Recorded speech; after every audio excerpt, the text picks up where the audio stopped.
Magandang umaga po, humantong na sa barilan ang pagmamatigas ng mga residente sa Kalaanan Compound sa Caloocan City dahil sa nakaambang demolisyon sa lugar. Para sa detalye, may news to go si Jay Sabale. Jay. Dara, nagkabarilan nga yung mga otoridad at ilang mga residenteng nagbarikada sa loob dito ng Kalaanan Compound. At kanina nga, nung may tinamaan ng pulis sa may kaliwang hita, initially, ang pangalan nitong pulis ay si P.O.1 Cabangis ng RPSB pero i-verify pa natin itong muli kanina. Kaya nung nabaril itong pulis kung saan tayo nagtatago kanina, sa harapan ko lamang kanina yon, no? Immobilize na yung mismong SWAT para pasukin yung lugar. At nung pinasok ng mga SWAT yung lugar, patuloy pa rin yung pagbato ng mga bote, mga bato, kung ano-anong gamit at nakapagputukan pa nga yung mga suspect. Sinubukan pang habulin ng mga SWAT yung mga nagpaputok na in-identify nilang dalawang tao na isang naka-red na shorts at isa namang walang damit. Ngunit nabigo silang makuha ito dahil nagpalipat-lipat sa mga bahay at sa bubungan yung dalawang tao. Sa ngayon naman, nakapasok na yung demolition team sa loob, maging yung mga uniform policemen bukod pa sa SWAT at patuloy na ang demolition na ginagawa. Kara? Okay, Jay.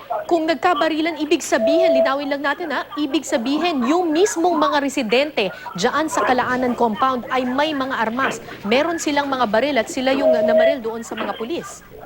Tama yun, Kara. No? Ina-identify pa natin kung ito ba ay baril, sumpak, pero ang malinaw dito ay may tinamaan ng bala sa kaliwang hita niya na isang pulis na kanina ay naka-cover lang at nakikipag-usap upang mapasok na nga nila ng maigi. At nung nagkabatuhan na eto na, may natamaan nga ng baril, saka lamang pinapasok itong mga armadong SWAT. Kara? Sa hanay naman, anong mga residente, meron bang nasaktan? Meron din bang nabaril sa kanila? Nag-retaliate ba itong mga pulis? Kara, sa pagpasok natin at pagsabay natin dun sa SWAT na mga tumutugis kanina, wala naman tayong nakitang nasaktan na residente. Bagkus talagang hinabol lang nila yung dalawang suspect na alam nilang nagpaputok sa kanilang tropa. Pero sa ngayon naman, yung mga natitira residente rito sa looban, kanya-kanya na sila ng likas na kanilang gamit at self-demolish. Katulong na rin yung ibang demolition team. Kara? Jay, ikwento mo sa amin, paano humantong sa karahasan yung ganitong klaseng demolisyon na nagkaroon pa ng barilan? Ulit, medyo choppy lang. Yes, Jay, pakikwento sa amin, pakilahad sa amin, paano humantong sa ganitong klaseng kaguluhan? Kasi ang sabi mo sa amin, initially, nakikipagnegosasyon ng maayos yung mga pulis. Paano umabot doon sa point na nagkabarilan na? Okay, kasi Kara, ang alam ng mga residente rito ay yung mga nakipag-settle lamang daw ang dapat madedemolish ang kabahayan. Pero nung pagdating nung sheriff dito na si Sheriff Bacho, ang sinabi niya ay kailangan na nilang i-implementa yung tinatawag nilang risk of demolition. Kumbaga, yung buong compound ay kanilang i-demolish na. Nung gano'n na nga yung naging order at nakahanda ng pumasok yung mga magde-demolish, nagbarikada sila, sinarado nila yung mga bakal na gate. At dito nga, humantong na, nung pumasok nung may kaisa-isa, unang-unang demolition na person ay umakyat sa bubong, binato ito ng bote.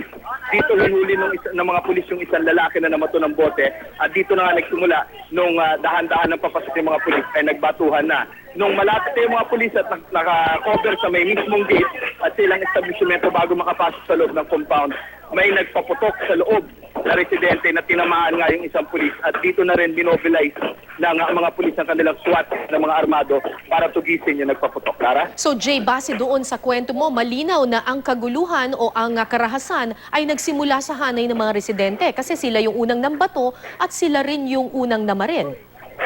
Base doon sa ating pwesto kanina kung saan nga nagkakaroon ng negotiations, ganun na nga ang lumalabas. Dahil nung may umakyat lamang na nag-iisang magde-demolish sa bubong, ay binato agad ito ng bote. Kara? Ang mga pulis ba ay nag-retaliate at namaril din ba sa mga residente? Kara, yung mga naka-uniform na police at naka-full battle gear at not full battle gear, pero yung may mga shields at saka yung may mga pamalo, sila yung unang papasok dapat, hindi sila armado. Pero dahil nga may tinamaan, nakaisa-isang pulis nilang ganon, yung nakaantabay na SWAT na mga tanging naka-armas na pulis ay saka lamang pinapasok. At nung pumasok nga ito, nagpalitan ng putok sa loob at yun na nga, nangyari na yung hindi maganda. Kara?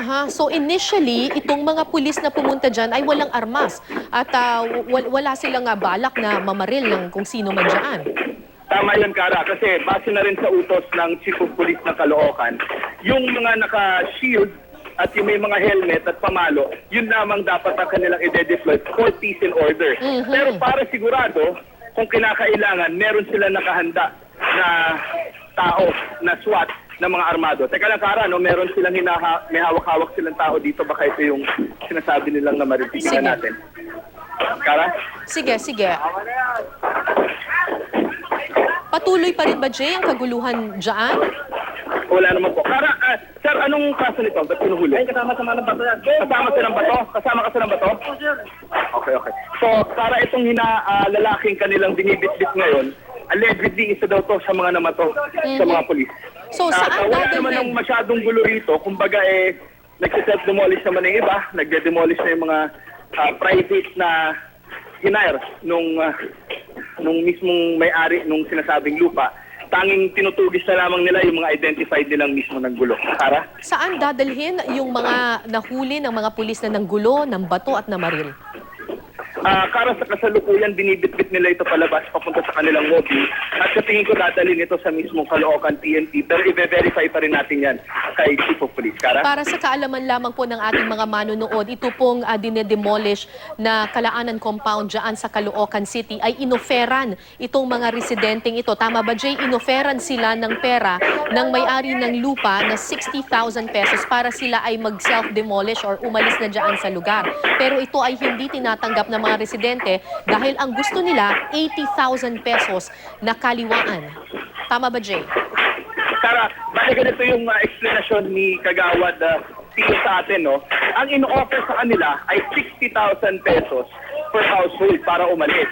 Pero ayon sa kanilang research, ang kabuang lupa nito ay nasa 6,400 plus square meters na nagkakahalaga ng 80,000 per square meter. So sabi nila, masyadong maliit yung in-offer sa kanila. At the same time, hindi pa nila alam kung saan daw kukunin yung pera at bakit walang relokasyon. So yun ang pinaglalaban nila rito. Pero ang sabi naman nitong sheriff nga na wala silang pakialam doon sa sinasabing negotiation o yung sinasabing 60,000 o ano dahil sinusunod lamang nila yung court order na writ of demolition ng buong lugar. Kara? Natukoy na ba, Jay, kung sino ang may-ari nitong lupa na ito? Sino yung negosyante na nakikipag-negotiate doon sa mga residente Kara, ito nga pagdating yung sa magulo rito, financial no? assistance? Hello, Kara? Yeah.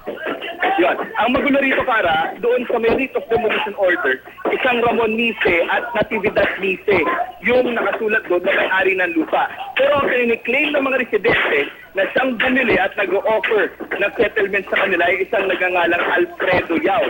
So yun yung hindi pa natin malinaw na detalye sa mga oras na to, Kara? So ngayong natuloy na ang demolition doon sa mga kabahayan dyan, kanino makikipag-ugnayan yung mga residente kung nais pa rin nilang makuha yung kanilang kapalit na pera Sorry, na Kara, 60,000? Sabi ka, hindi kita marinig. Alright, Jay, can you hear me now? Alright, mga kapuso, babalikan po natin ang ulat ni Jay Sabales sa Kalaanan compound kung saan humantong na po sa karahasan ang demolisyon dyan.